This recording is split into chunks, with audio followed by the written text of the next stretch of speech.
di tengah kondisi situasi cuaca yang sebenarnya masuk dalam musim penghujan. Jadi di seluruh provinsi di Indonesia itu rata-rata masuk pada musim penghujan.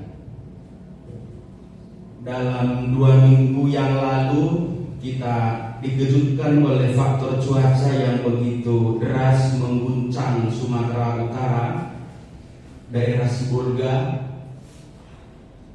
kemudian sampai ke Kota Padang, dan tidak lama kemudian sampai ke daerah Aceh Selatan, Kota Suku Salam, sampai lebih dari 3 desa tenggelam di daerah Aceh Selatan, daerah Singkil. Daerah Singkil itu berbatasan dengan daerah Sibagindar, Sidikalang masuk barat, seperti itu. Nah, kemudian yang di Sibolga itu karena memang banyaknya pembalakan hutan secara besar-besaran di Sumatera, ada banyak gunung-gunung kemudian dibalak begitu rupa sehingga dijadikan perkebunan kelapa sawit. Sehingga begitu curah hujan tidak sanggup menampung debit air yang begitu besar, sehingga yang tadinya dibalak hutan itu kemudian air membawa balok-balok gelondongan itu sehingga memporak-porandakan rumah-rumah warga yang ada di Sibolga.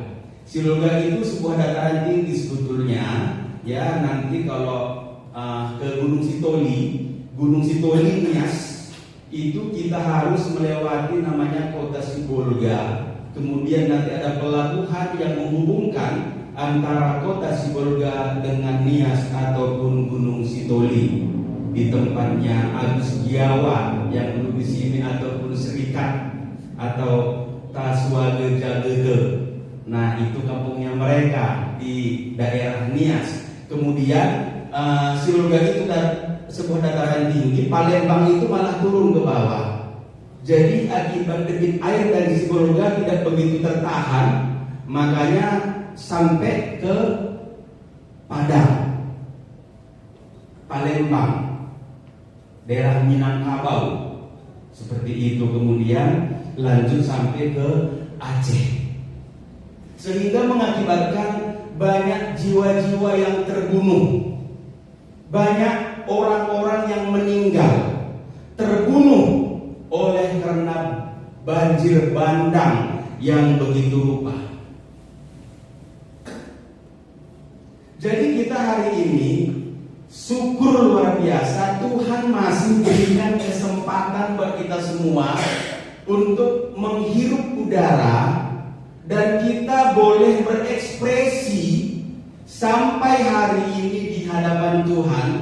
Dan orang-orang yang telah mendahului kita semua, Bapak Ibu Saudara, tidak seberuntung kita pada sore malam hari ini. Itu artinya ada sebuah prospek Tuhan, ada sebuah proyek Tuhan yang Tuhan masih mau kerjakan lewat diri kita masing-masing. Itulah sebabnya kesempatan ini ada buat kita, bukan karena kuat dan gagah kita semata, tidak, Bapak Ibu. Ada prospek Tuhan yang ingin mau dikerjakan, mau dibaca lewat hati saudara. Setelah itu kita nggak tahu. Sering saya bilang bahwa hidup dalam mengiring Tuhan adalah sebuah antri. Yang tua pasti mati, yang muda bisa mendahului. Kemarin itu saya besuk di rumah Ibu Teti, saya sampaikan perihal ini, saya ulangi kembali. Yang tua pasti mati, yang muda bisa mendahului. Siapa sangka bayi-bayi yang di Sibolga, kanak-kanak itu banyak meninggal dunia. Ada yang lansia masih 70 tahun tidak mati-mati juga. Ini sebuah rencana Tuhan loh saudara. Ada apa? Tuhan Tuhan izinkan semuanya ini. Kemarin saya coba nasihati Ecal dalam hal apapun, baik dalam hal sekolah, pekerjaan, pelayanan. Saya bilang seperti ini, kekayaan itu datang dari Tuhan. Baik dia emas, permata, perak, rumah, mobil, deposito, apapun. Tapi saya mau tanya sama lu, saya bilang begitu. Coba andai kata Tuhan kasih kamu uang berkarung-karung, boleh enggak tahan nafas setengah jam untuk uang? Siapa yang mampu Bapak Ibu? Kekayaan segede itu atau emasnya bertonton, hitung dah per gramnya. Kalkulasikan dengan harga sekarang dengan dolar Amerika, tapi tahan nafas setengah jam. Gak ada yang bisa kan? Maka dari itu, ayo kita semakin serius dalam Tuhan Bapak Ibu. Serius berjalan di dalam Tuhan. Sesungguhnya kita ini sedang apa? Berkemas-kemas. Kita sedang berkemas-kemas untuk pulang ke rumah Bapa, bertemu sang mempelai itu. Riaslah dirimu begitu rupa, sebagaimana pengantin dalam dunia ini, seorang wanita merias dirinya begitu rupa lewat salon apapun untuk tampil di hadapan pengantinnya. Kita juga seperti itu, merias akan hati kita. Kita melihat sejauh mana langkah kekudusan hati Bapak Ibu dalam Tuhan, kesucian dalam kata-katamu setiap hari. Terkadang mengapa Tuhan izinkan kita masih hidup? Barangkali riasan Bapak Ibu belum Tuhan inginkan. Dia inginkan begitu rupa dalam hidup saudara, sehingga dia mengulur waktu kita ada sebagaimana kita ada dan belum terbunuh sampai pada hari ini ataupun mati. Kita tahu bahwa iblis itu ataupun setan adalah pembunuh terbesar dalam dunia. Adalah iblis. Dia pembohong yang luar biasa, mengelabui siapapun itu setan. Seolah-olah dia bisa menghipnotis hidup kita rohani di hadapan Allah, tapi pada hakikatnya Anda sudah menyimpang dari kebenaran Tuhan. Hati-hati dengan propaganda yang iblis bangun tiap-tiap hari untuk mengkecohkan hidup saudara dan saya, bahwa dia sesungguhnya pembunuh terbesar sepanjang masa.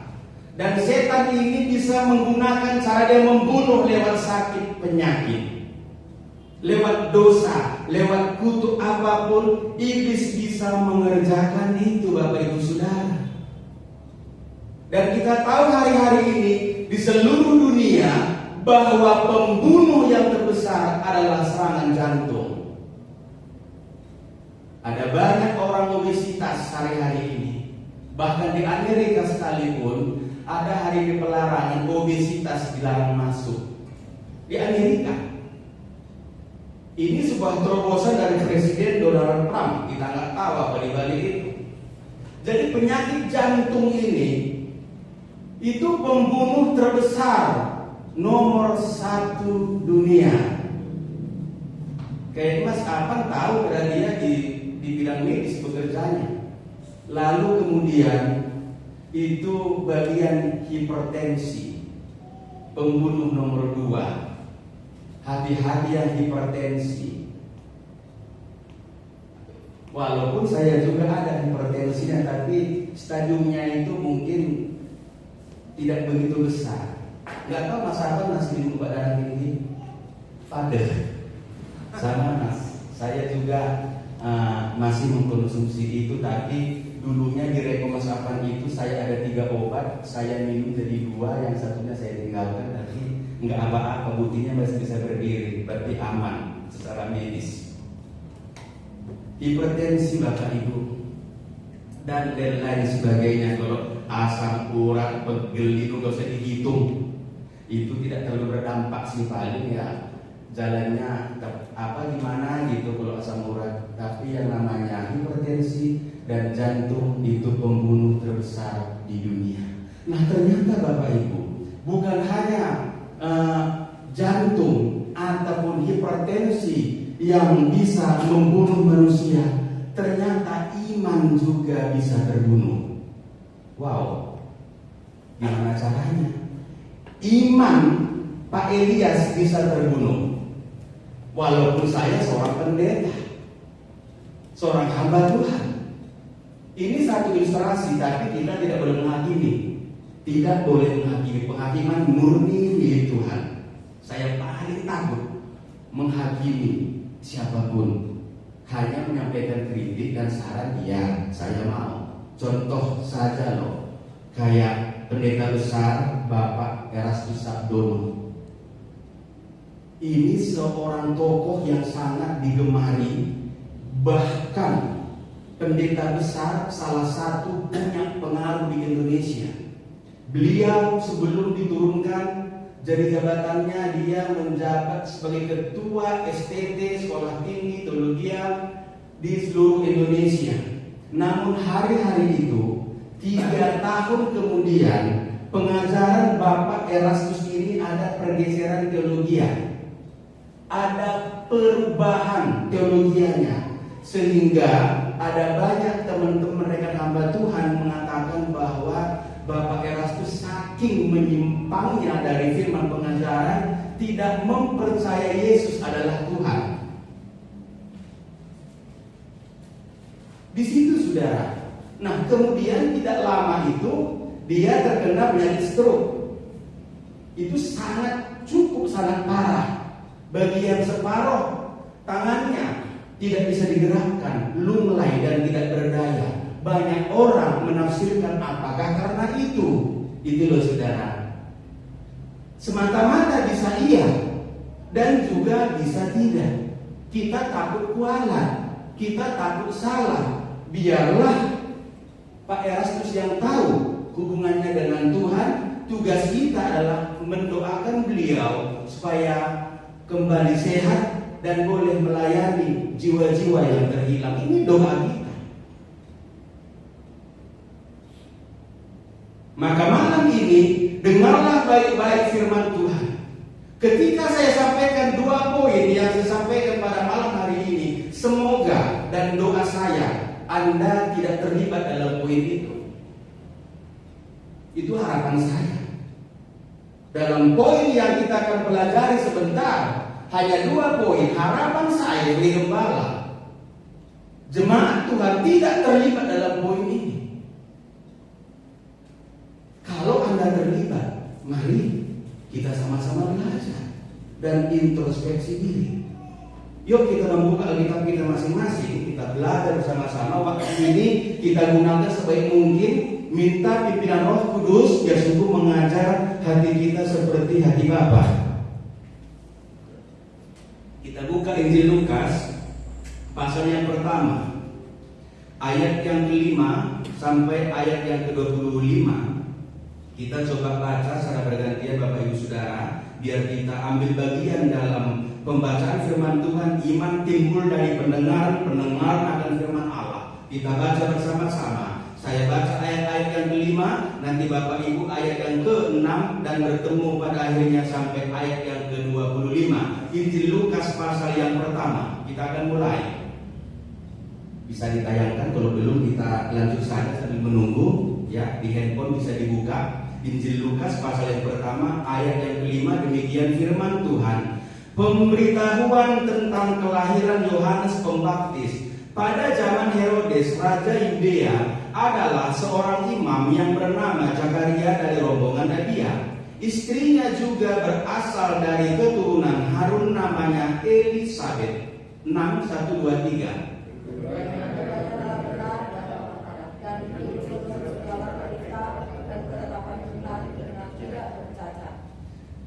Tetapi mereka tidak mempunyai anak, sebab Elisabet mandul dan keduanya telah lanjut umurnya. Silakan. Pada suatu kali waktu tiba di dalam rombongannya, Zakaria melakukan tugasnya imam di hadapan Tuhan. Sebab ketika diundi sebagaimana lazimnya untuk menentukan imam yang bertugas, dialah yang ditunjuk untuk masuk ke dalam bait suci dan membakar ukupan di situ. Sementara itu seluruh pelaku pun keluar dan sembahyang. Waktu itu adalah waktu pembakaran ukupan. Maka tampaklah kepada Zakaria seorang malaikat Tuhan berdiri di sebelah kanan mesbah pembakaran ukupan. Melihat hal itu dia terkejut dan menjadi takut.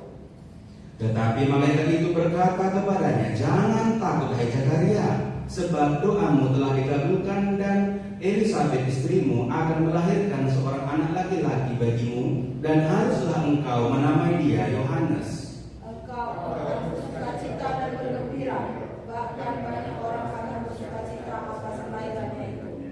Sebab ia akan besar di hadapan Tuhan, dan ia tidak akan minum anggur atau minuman keras, dan ia akan penuh dengan Roh Kudus mulai dari rahim ibunya. Dia akan membuat banyak orang Israel berbalik kepada Tuhan Allah mereka. Dan ia akan berjalan mendahului Tuhan dalam roh dan kuasa Elia, untuk membuat hati bapa-bapa berbalik kepada anak-anaknya, dan hati orang-orang durhaka kepada pikiran orang-orang benar, dan dengan demikian menyiapkan bagi Tuhan suatu umat yang layak baginya." Lalu kata Zakaria kepada malaikat itu, "Bagaimanakah aku tahu bahwa hal ini akan terjadi? Sebab aku sudah tua dan istriku sudah lanjut umurnya." Jawab malaikat itu kepadanya, "Akulah Gabriel yang melayani Allah, dan aku telah diutus untuk berbicara dengan engkau dan untuk menyampaikan kabar baik ini kepadamu. Sesungguhnya engkau akan menjadi bisu dan tidak dapat berkata-kata sampai kepada hari di mana semuanya ini terjadi, karena engkau tidak percaya akan perkataanku yang akan nyata kebenarannya pada waktunya." Sementara itu orang banyak menanti-nantikan Zakaria. Mereka menjadi heran bahwa ia begitu lama berada dalam bait suci. Ketika dia keluar, dia tidak dapat berkata-kata kepada mereka, dan mengertilah mereka bahwa dia telah melihat suatu penglihatan dalam bait suci. Lalu dia memberi isyarat kepada mereka, sebab dia tetap bisu. Ketika selesai jangka waktu untuk kejabatannya, ia pulang ke rumah.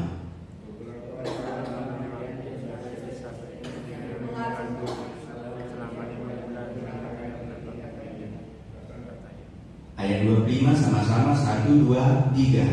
Inilah suatu perbuatan Tuhan bagiku, dan sekarang ia berkenan menghapuskan aibku di depan orang. Katakan amin. Nah, kita akan belajar pelan-pelan, kita telisik lebih lanjut akan perkara dalam Injil Lukas ini. Ketika tadi di awal saya katakan bahwa jantung dan hipertensi menjadi sebuah pembunuh nomor 1 dan nomor 2 di dunia. Bahkan malam ini juga kita belajar ternyata ada pembunuh iman. Kita akan belajar dari tema ini. Kita akan belajar dari 2 pembunuh iman. 2 pembunuh iman. Yuk kita telisik sama-sama. Kita nantinya akan paham. Perhatikan ayat yang kelima di sana, Bapak Ibu Saudara. Pada zaman Herodes, Raja Yudea, adalah seorang imam yang bernama Zakaria dari rombongan Abia. Abia ini adalah rombongan para nabi pada zaman Israel. Istrinya juga berasal dari keturunan Harun, namanya Elisabet. Nah, orang ini, perhatikan, orang ini keduanya suami istri adalah keturunan dari hamba Tuhan. Orang yang takut akan Tuhan, yaitu Zakaria dan Elisabet. Kita lanjut ayat yang ke-6. Keduanya adalah, perhatikan di sini, benar di hadapan Allah. Benar di hadapan Allah dan hidup menurut segala perintah dan ketetapan Tuhan dengan tidak bercacat. Ada 3 poin yang kita dapati dalam ayat yang ke-6. Yang pertama, orang itu benar. Yang kedua, hidup dalam ketetapan Allah. Kemudian yang ketiga dikatakan tidak bercacat. Bapak Ibu Saudara, lihat baik-baik akan ayat ini. Ketika kita membaca akan perihal ini, saya mendapati bahwa orang inilah manusia, sempurnanya manusia, bukan? Ada 3 hal yang dicakup dalam ayat yang ke-6 ini. Orang itu benar di hadapan Tuhan. Saya sendiri pun sebagai hamba Tuhan sangat-sangat aib, dan saya tidak berani saya ini berkata benar di hadapan Tuhan. Melihat kedalaman hati saya yang belum sepertinya saya bisa menyandang akan gelar ini, benar di hadapan Tuhan. Nah, semestinya Bapak Ibu, dari kategori ini, ketika orang itu benar di hadapan Tuhan dan Tuhan mengakui akan hal itu, bukan mulut manusia berkata orang itu benar, tetapi Allah yang mengakui predikat mereka benar di hadapan Allah, tidak bercacat dan melakukan kehendak Tuhan. Ada 3 hal yang mereka lakukan sebagai suami istri. Loh, kalau kita yang mana Bapak Ibu? Dari 3 unsur ini, yang mana kita lakukan? Mereka ketiga-tiganya dilakukan di hadapan Tuhan. Yang sebenarnya orang yang model kayak begini, apapun yang dia minta kepada bapaknya, tentu bapaknya akan menyanggupi apa yang diminta oleh anaknya, karena mereka benar di hadapan Allah, pencipta langit dan bumi. Harusnya begitu. Tetapi lihat akan konteks ini, ternyata benar di hadapan Allah belum tentu benar di hadapan manusia. Mereka benar di hadapan Allah, tapi di kalangan orang Israel, orang itu dicela, dianggap hina dan berdosa dan dianggap najis. Ada 2 penilaian di sini. Benar di hadapan Allah belum tentu benar di hadapan manusia. Inilah fakta kehidupan yang ada dalam dunia ini. Mengapa mereka dianggap tidak benar? Perhatikan, kita lompat ke ayat 25. Ini yang menjadi penghakiman atas mereka. Inilah suatu perbuatan Tuhan bagiku, kata Zakaria, dan sekarang ia berkenan apa? Menghapuskan aibku di depan orang. Benar di hadapan Tuhan aib di mata orang Israel, karena pada zaman orang Israel, keturunan sebuah simbol kebenaran di hadapan Tuhan dan simbol kekayaan. Tapi mereka, Alkitab katakan, mandul dan bahkan sudah usia tua. Mirip-mirip perkaranya dengan Abraham dan Sarai. Kurang lebihnya seperti itu. Aib di mata Tuhan. Nah, saudara, bukankah orang Israel ini, saya kira loh Bapak Ibu, begitu gegabah memberikan penghakiman bagi seorang keturunan hamba Tuhan dari Abia ini. Bapak Ibu, kita belajar malam hari ini, yuk jangan kita terkecoh seperti penghakiman ini. Kita tidak boleh buru-buru menentukan vonis penghakiman bagi siapapun. Kita mesti hati-hati Bapak Ibu. Iya kalau benar kata-kata kita, iya kalau terkaan kita, dugaan kita, persepsi kita, analisa kita benar adanya. Tapi kalau tidak Bapak Ibu, seperti dugaan ini kan, benar di hadapan Allah, aib di mata orang Israel. Hanya perkara kemandulan itu.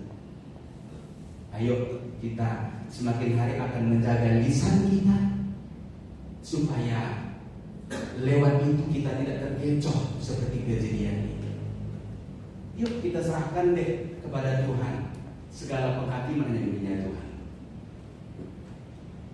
Memprotes silahkan, memberikan edukasi boleh, tetapi yang namanya menghakimi kita mesti hati-hati, jangan terlalu gegabah, bisa-bisa menjadi bumerang di dalam kehidupan kita. Alkitab berkata, keduanya benar di hadapan Allah dan hidup menurut segala perintah dan ketetapan dengan tidak bercacat.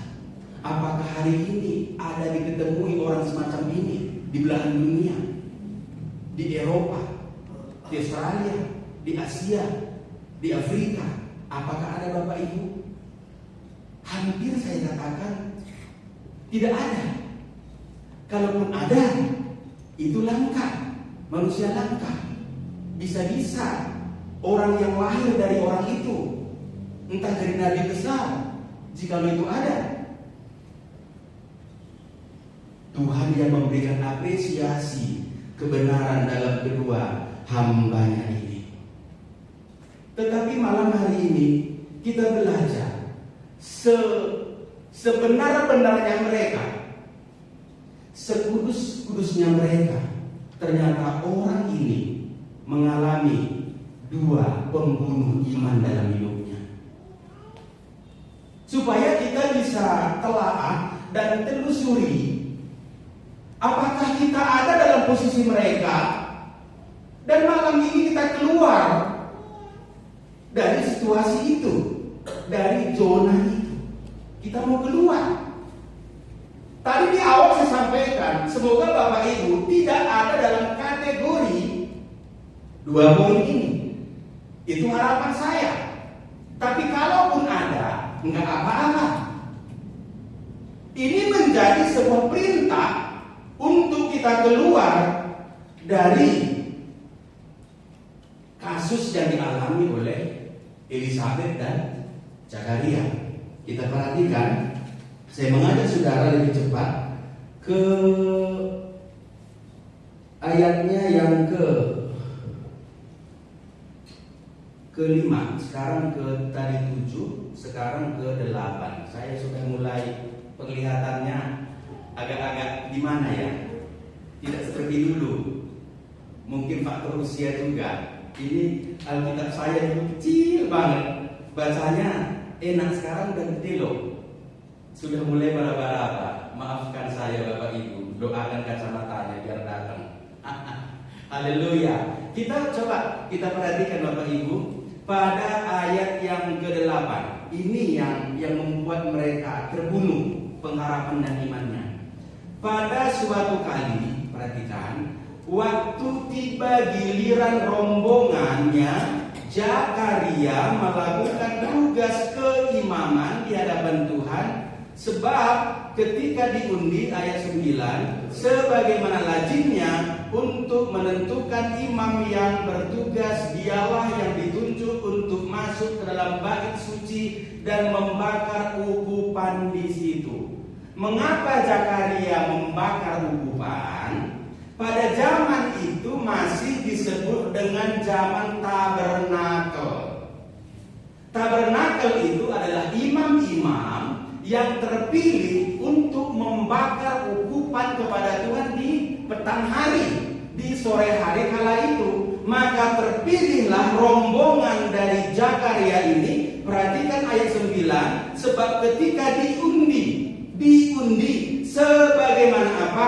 Lazimnya.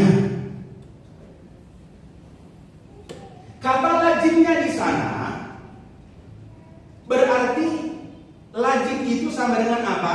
Langganan. Lazim itu sama dengan adat istiadat.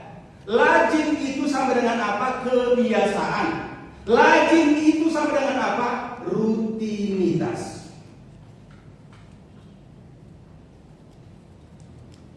Perhatikan di sini. Seorang pelayan Tuhan melayani Tuhan sebagaimana lazimnya. Kebiasaan dan rutinitas. Bapak Ibu, malam ini apakah ada di antara kita sama dengan Zakaria, beribadah kepada Tuhan, melayani kepada Bapa seperti lazimnya? Rutinitas Anda beribadah, kebiasaankah kita beribadah sebagaimana mestinya? Artinya Anda sedang stagnan, jalan di tempat. stagnan saja pun tidak berkenan di hadapan Bapa, apalagi di bawah dari stagnan, absennya gak karuan. Sebagaimana lazimnya, Bapak Ibu, tadi di awal saya sampaikan, kita ini sedang bergemas-gemas menuju rumah Bapa. Yohanes disampaikan bahwa di rumah Bapa banyaklah tempat tinggal, sedang bergemas. Kalau kita hidup dalam kelaziman, Bapak Ibu, pengajaran ini begitu keras, banyak yang terpanggil, sedikit yang terpilih. Orang yang masuk ke arah itu harus lewat dari kebiasaan ini, dari kelaziman. Berarti kita harus setiap hari mengalami apa? Progres pengenalan kepada Bapa. Karena hidup kita mau serupa dan segambar dengan Kristus. Serupa, tidak serupa nggak masuk kan? Apalagi lazimnya.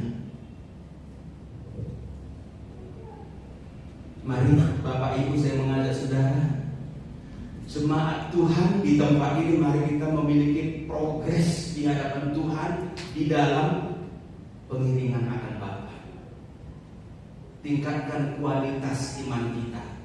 Kalau kita melayani seperti ada istiadat, kebiasaan, iman kita terbunuh seperti Zakaria. Mengapa imannya terbunuh? Karena Zakaria pada ayat 9 melayani Tuhan seperti kebiasaan itu, sebagaimana lazimnya, bukan?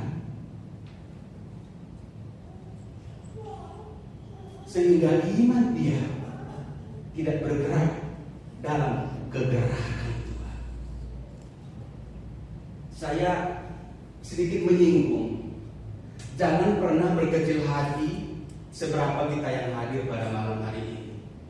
Kalau kita melihat misalkan tata ibadah yang di Surabaya, yang digembalakan misalkan nih Pak Noto, Pak Pilih, macam-macam, saudara, itu sebuah kegembiraan buat kita di mana banyak jiwa-jiwa mendengar kepada Kristus.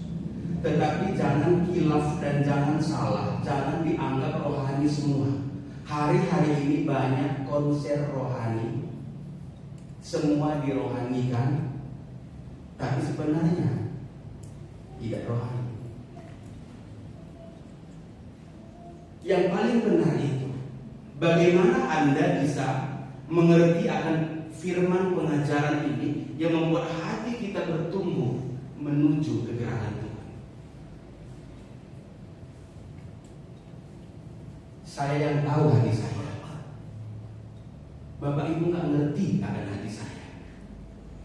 Dan hati Bapak Ibu saya nggak ngerti juga. Tetapi ayo, di mana Bapa yang melihat segala hati akan melihat pergerakan, progres perjalanan kita bersama dengan Tuhan. Jangan sampai kita hidup dalam kelaziman, kebiasaan. Itu yang Tuhan mau tegurkan buat kita pada sore ini. Bangun hubungan spesialmu dengan Tuhan lewat baca firman, lewat doa, lewat penyembahan. Saya mau bilang seperti ini, bahwa ketika kita mengikuti kegerakan Tuhan, di mana Anda semakin mengenal kepada Bapa, hidup Anda sepi, nggak banyak teman. Anda seperti berjalan dalam sebuah lorong yang sangat gelap. Anda terjatuh, terkapar, nggak ada yang tahu. Hanya Tuhan yang tahu.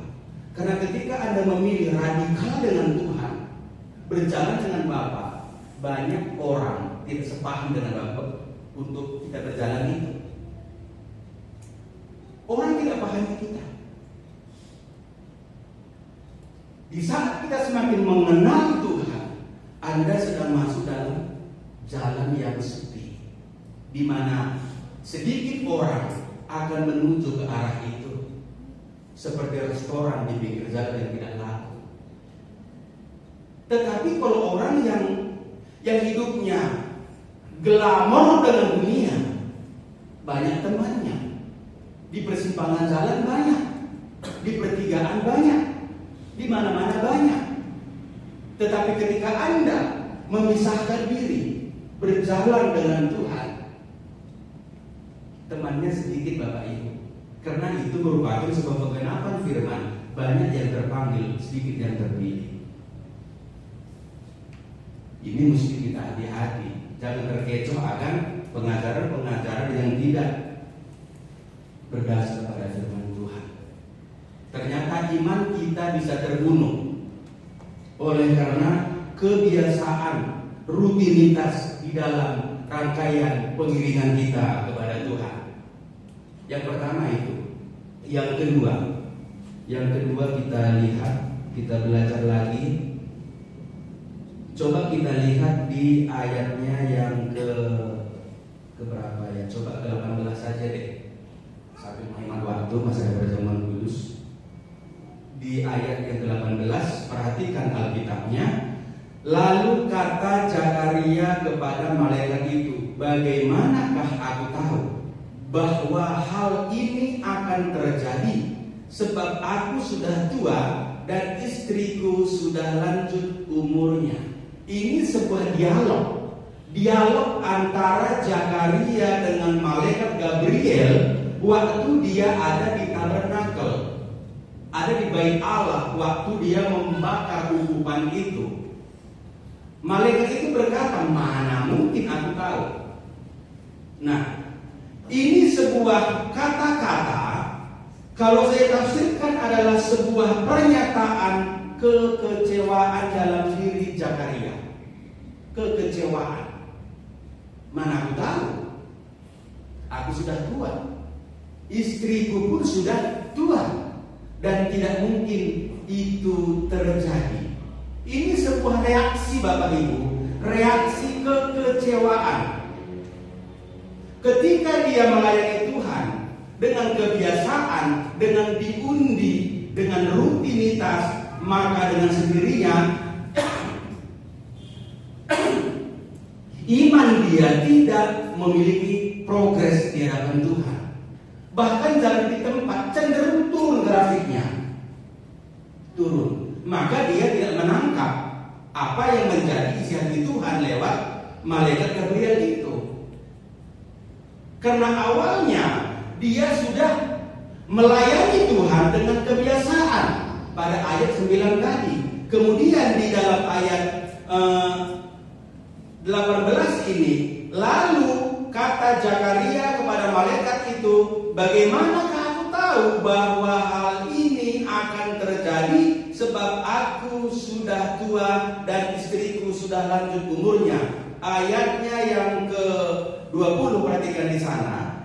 Dilanjutkan, sesungguhnya engkau akan menjadi bisu dan tidak dapat berkata-kata sampai kepada hari di mana semuanya ini terjadi, karena engkau dikatakan apa? Tolong disambung apa dikatakan?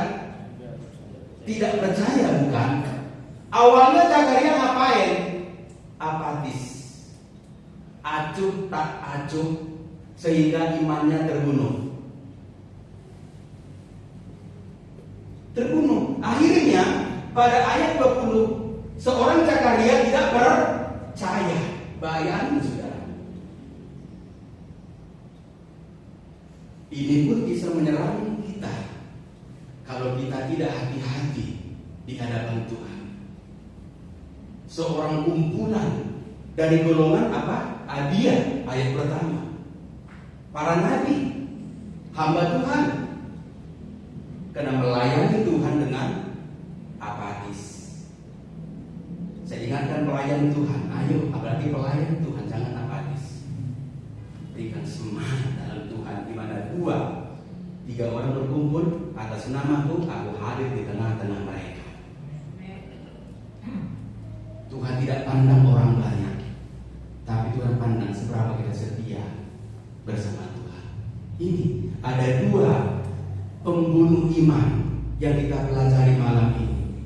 Yang pertama, kebiasaan dalam beribadah, rutinitas belaka, maka iman Anda tidak pernah bergerak menuju kegerakan Tuhan.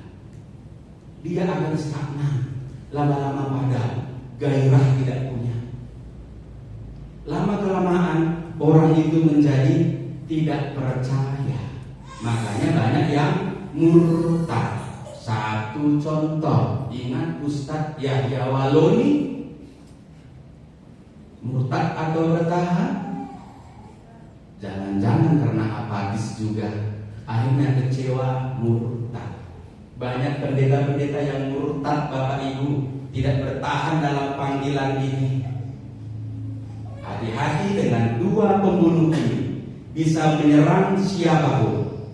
Ini adalah disebutkan bahwa kalau namanya orang sudah kecewa, ya, dia punya reaksi yang berbeda. Orang dapat bersungut-sungut karena kecewa, berandai-andai karena kecewa. Orang bisa mencari kambing hitam kalau ngobrol sama orang, nggak mau dipersalahkan. Sudah jelas salah loh, tapi ngelak, nggak mau dinasehati.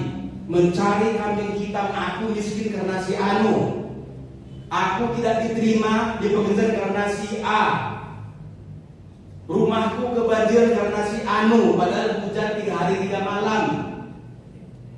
Selalu orang ini mencari kambing hitam, dan dia nggak mau salah.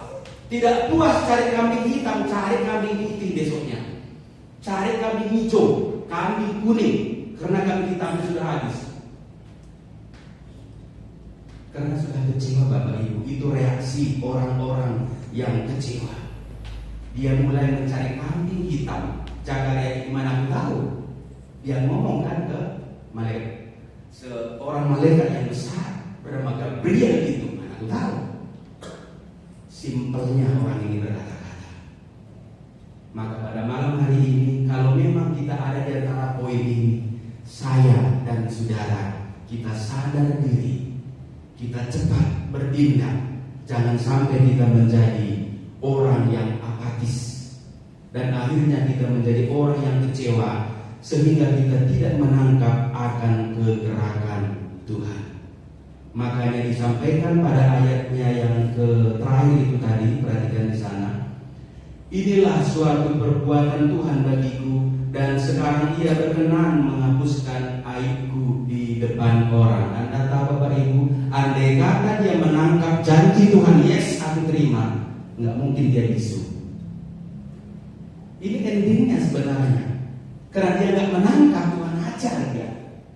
Sampai 5 bulan nggak bisa ngomong itu Zakaria. Orang datang itu main apa itu? Main kode, main tangan orang bisu. Karena dia sudah berdebat dengan Gabriel di tabernakel saat itu. Dampaknya dia harus bisu yang semestinya tidak perlu bisu. Itu dampaknya. Maka malam hari ini di awal saya sampaikan bahwa ada 2 pembunuh besar dalam dunia ini lewat kuasa setan, yaitu jantung dan hipertensi dan lain-lain sebagainya. Nah, malam ini kita belajar 2 pembunuh iman, itu sikap apatis, acuh tak acuh, dan akhirnya sebuah kekecewaan bisa membunuh iman saudara. Lama-lama bisa tidak percaya Yesus, yang paling parah lagi menyalahkan Yesus. Ini gara-gara Tuhan, ini gara-gara Yesus. Itu sudah parah kalau saudara. Kalau ibarat tumor, itu sudah stadium akhir. Hati-hati kita dalam kondisi ini, biarlah firman Tuhan mengingatkan saya, Bapak Ibu, ayo kita semua mengalami progres pergerakan di dalam Tuhan. Lihat dunia ini sedang lenyap dengan segala keinginannya. Ada banjir di mana-mana, ada perang di mana-mana. Yang paling kacau itu Nigeria. Nigeria itu salah satu penganut Kristen nomor 4 dunia. Itu kalau sudah Boko Haram datang, gereja didor saudara, habis-habisan. Sampai itu Donald Trump itu mau mengirim pasukan untuk membasmi Boko Haram yang ada di Nigeria. Bersyukur untuk perang Palestina sudah mulai aman hari ini, dinyatakan gencatan senjata. Tapi Israel ini tetap bersikukuh dan dia tetap menyerang Libanon, negara tetangganya, dan Yaman juga habis diserang, dan terakhir waktu itu Iran saling bertikai sama Israel. Dan pada hari ini sudah dinyatakan aman. Kita doakan itu supaya umat Nasrani yang di Palestina, yang di Libanon boleh merayakan Natal dengan sukacita. Biarlah sukacita Natal, saya ulangi, sukacita Natal itu membawa hati kita agar kita tidak apatis dan kecewa di hadapan Tuhan. Amin. Supaya iman kita maju bergerak di dalam Tuhan dan raihlah akan berkat-berkatnya. Tuhan Yesus memberkati. Kita akan masuk dalam perjamuan kudus. Saya mengundang petugas dan pemusik maju ke depan. Haleluya.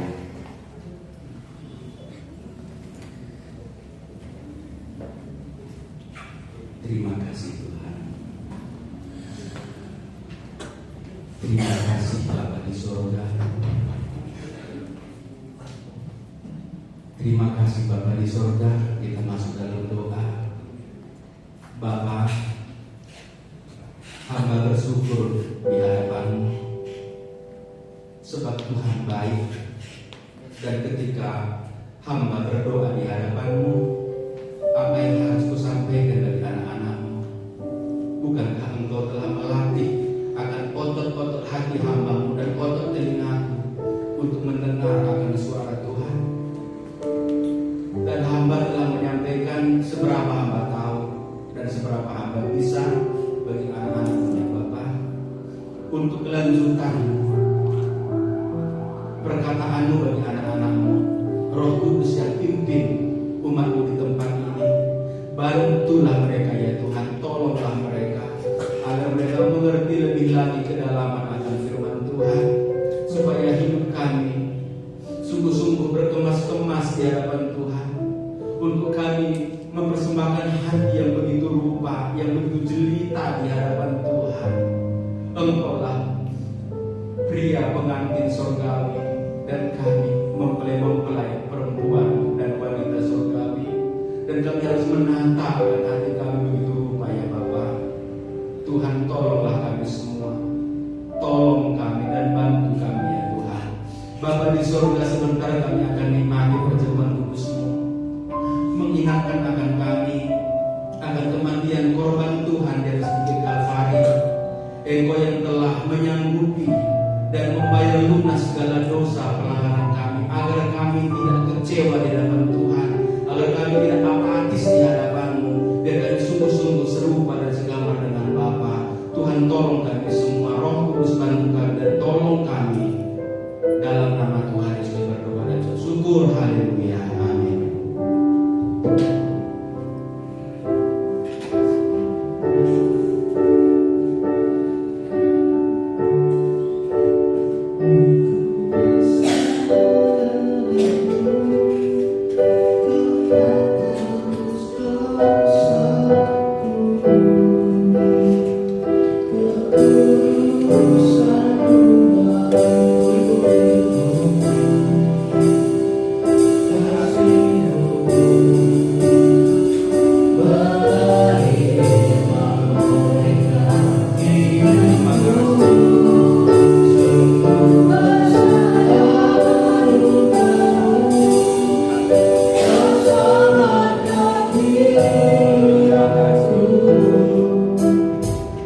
Ku menjadi cinta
kita merenungkan sejenak akan karya Tuhan dalam kehidupan kita.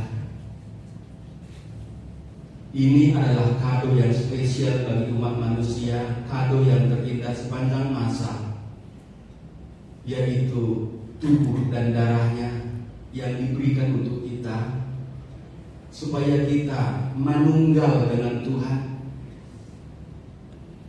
Kita segambar dan serupa dengan Bapa. Biarlah awal perjamuan di bulan Desember ini akan membawa Bapak Ibu sebuah pergerakan yang luar biasa bersama dengan Tuhan. Sesungguhnya kita mempersiapkan diri dan berkemas-kemas akan pulang ke rumah Bapa. Sampai kapan waktu itu kita tidak mengerti dan kita tidak tahu. Yang pasti ketika tiba giliran itu, biarlah wajah yang sama seperti Kristus itu ada bersama-sama dengan kita. Dengarlah firman Tuhan. Mintalah dukungan Roh Kudus menolong dalam hidupmu. Kalau selama ini kita apatis dalam pelayanan, apatis dalam doa, apatis dalam membaca firman, kita merubah akan sikap yang salah itu, supaya kita boleh mendengar suara Tuhan begitu jelas lewat tangkapan mata rohani kita, agar kita tidak kecewa dengan Tuhan semesta alam, pencipta langit dan bumi, segala isinya begitu dahsyat Tuhan. Apakah layak kita kecewa kepada Bapa? Apakah layak kita mempersalahkan Tuhan? Dia Allah yang sempurna menciptakan kita begitu rupa. Sel-sel jutaan, miliaran dalam tubuh kita diciptakan begitu rupa tanpa ada kesalahan sedikit pun. Tapi seringkali kita gampang menyalahkan Tuhan. Ayo malam hari ini kita belajar tunduk dalam hakikat Bapa. Lewat perjamuan kudusnya malam ini, biarlah iman kita dibawa pada kegerakan Tuhan di dalam nama Tuhan Yesus. Bapa di sorga, berkatilah perjamuan kudusmu malam hari ini. Biarlah ini menambah akan iman kami, semangat pelayanan dan semangat pengiringan kami kepada Tuhan semakin dahsyat di dalam nama Tuhan Yesus. Terima kasih Bapa di sorga, terima kasih di dalam nama Tuhan Yesus. Terima kasih Bapa, terima kasih.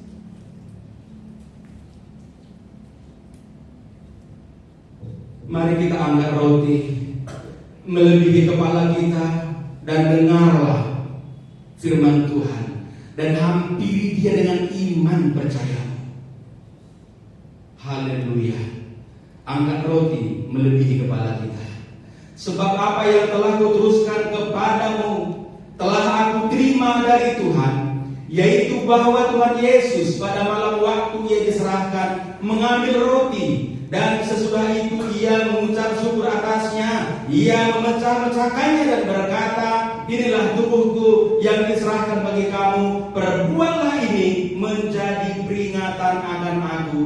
Apakah kita percaya bahwa roti ini benar-benar persekutuan dengan tubuh Kristus? Amin. Makanlah dalam nama Tuhan Yesus.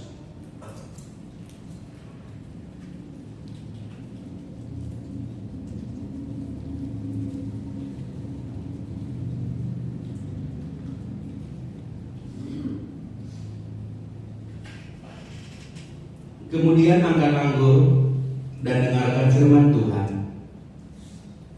Demikian juga ia mengambil cawan sesudah makan lalu berkata, cawan ini adalah perjanjian baru yang dimeteraikan oleh darahku. Perbuatlah ini setiap kali kamu meminumnya menjadi peringatan akan aku. Sebab setiap kali kamu makan roti ini dan minum cawan ini, kamu memberitakan kematian Tuhan sampai ia datang. Apakah kita percaya bahwa anggur dalam cawan ini benar-benar persekutuan dengan darah Tuhan Yesus Kristus? Amin. Minumlah dalam nama Tuhan Yesus. Haleluya. Mari ucapkan syukur kepada Tuhan. Marilah berkata-kata kepada Tuhan. Ucapkan terima kasih, syukur kepada Bapa atas pengorbanan yang begitu besar atas kita. Sebab malam ini dengan iman kita boleh segambar dan serupa dengan Bapa. Sebab kita telah menikmati tubuh dan darah Kristus. Kita menyatu dengan Bapa di sorga. Dalam nama Tuhan Yesus berdoa dan mengucap syukur. Haleluya. Amin. Silakan duduk. Tuhan Yesus memberkati.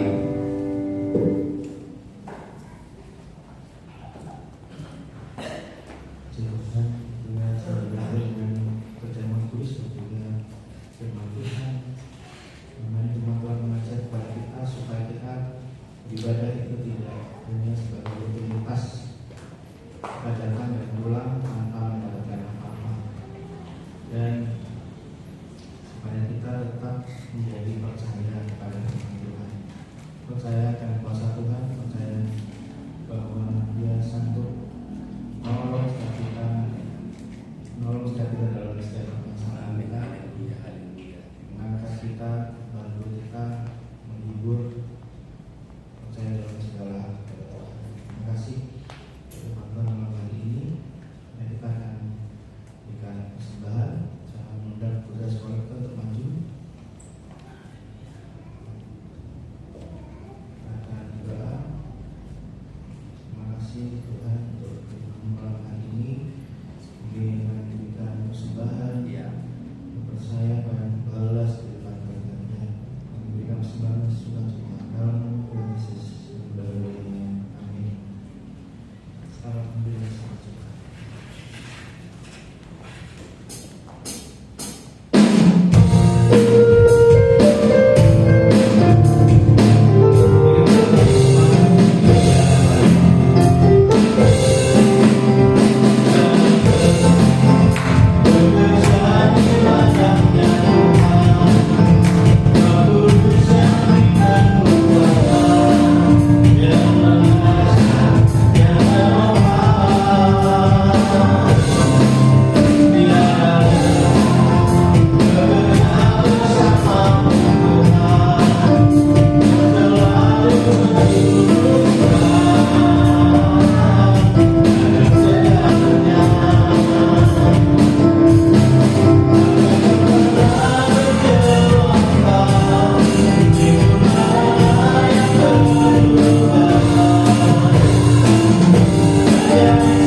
Hari Kamis jam 7 malam. Hari Minggu jam 9 akan ada ibadah sekolah minggu di pagi, dan kembali kita bertemu dalam ibadah raya minggu depan jam 5 sore untuk doa berkat dan persiapan ibadah.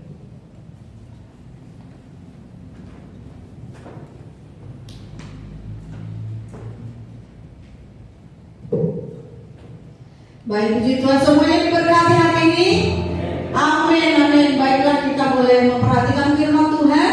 Biarlah kita boleh menjadi umat yang selalu bersemangat dan bersedia, bersiap untuk maju di dalam iman. Kita tidak menjadi orang yang apatis, acuh-acuh ataupun kecewa, tetapi menjadi orang yang bergairah dan menjadi penyemangat bagi orang lain. Amin.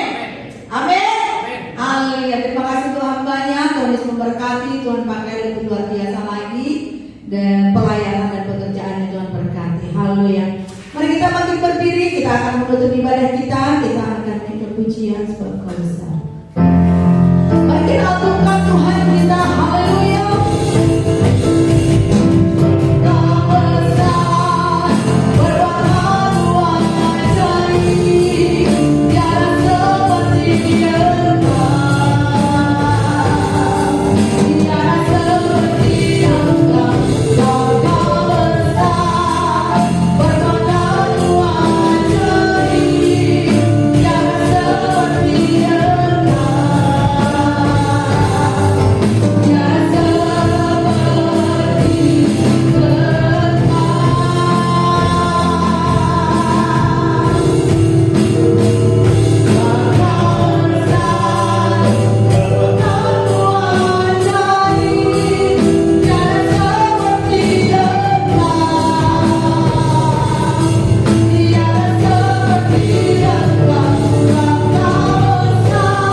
yang layak untuk diberikan yang terbaik dalam nama Tuhan Yesus. Terima kasih Bapa, haleluya, kami sudah mendengarkan kebenaran firman-Mu. Biarlah Roh Kudus pengurapan-Mu mengurapi kami semua, supaya kami boleh menjadi orang-orang yang antusias melayani Tuhan, orang-orang yang memiliki kesetiaan kepada Tuhan di dalam nama Tuhan Yesus Kristus. Pakai kami untuk hari-hari ke depan memberikan pelayanan yang terbaik dalam pekerjaan Tuhan di dalam nama Tuhan Yesus Kristus. Terima kasih untuk kuasa tubuh dan darah-Mu. Kami percaya ketika kami bersekutu dengan tubuh dan darah-Mu, kami telah menerima pengudusan daripada Tuhan. Kami telah menerima kesehatan. Kami telah menerima kuasa yang mengubahkan kehidupan kami di dalam nama Tuhan Yesus. Terima kasih Bapa, haleluya, haleluya. Sebentar kami akan pulang, penyertaan Tuhan sempurna atas kami. Berkati juga jemaat yang tidak bisa hadir pada hari ini. Kasih Tuhan menjamah hati mereka, mengubahkan kehidupan mereka, dan memberkati, menolong mereka dalam pergumulan mereka di dalam nama Tuhan Yesus. Mari jemaat Tuhan, arahkan hatimu kepada Tuhan kita, dan mari kita terima berkat dari Bapa kita, sumber segala berkat. Haleluya, haleluya, haleluya. Dicurahkannya kuasanya atasmu dan diurapinya engkau menjadi orang yang mengasihi Tuhan, yang setia kepada Tuhan di dalam nama Tuhan Yesus Kristus. Ditolongnya engkau dalam kesesakanmu, dan dibuatnya engkau menjadi berkat kemanapun engkau melangkah. Disertainya jalan-jalanmu, diberkatinya apa yang engkau kerjakan, dan Roh-Nya memimpin engkau. Telingamu dibuatnya mendengarkan suaranya, dan hatimu menerima apa yang Dia perintahkan kepadamu, dan dibuatnya engkau mampu menangkap isi hati Tuhan dan mengerjakannya di dalam kehidupanmu di dalam nama Tuhan Yesus. Damai daripada Allah Bapa, cinta kasih dari Tuhan Yesus, dan persekutuan oleh Roh Kudus menyertai engkau dari sekarang sampai selama-lamanya. Tuhan Yesus memberkati. Amin. Bapa kami yang di surga, dikuduskanlah nama-Mu, datanglah kerajaan-Mu, jadilah kehendak-Mu di bumi seperti di surga. Berikanlah kami pada hari ini makanan kami yang secukupnya, dan ampunilah kami akan kesalahan kami, seperti kami juga mengampuni orang yang bersalah kepada kami. Dan janganlah membawa kami ke dalam pencobaan, tetapi lepaskanlah kami daripada yang jahat, karena Engkaulah yang mempunyai kerajaan dan kuasa dan kemuliaan sampai